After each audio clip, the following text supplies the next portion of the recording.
Yamaha M3 Digital Assembly mga amigo. Available na to sa Shopee ngayon. Ito wala ka nang babaguhin.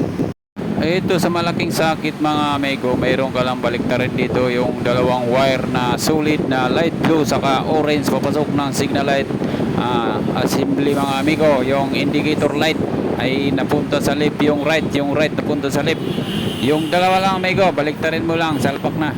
Yung solid na red saka blue na may stripe na white ay dugtungan mo siya ng wire mga amigo. Papasok ito sa yung red, ilagay mo lang sa ignition switch.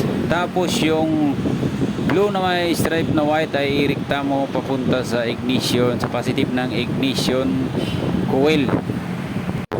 Para ma-reset mo yung oras ay i-off mo muna yung susi, tapos pindutin mo 5 times yung dimmer switch para mag-click yung oras.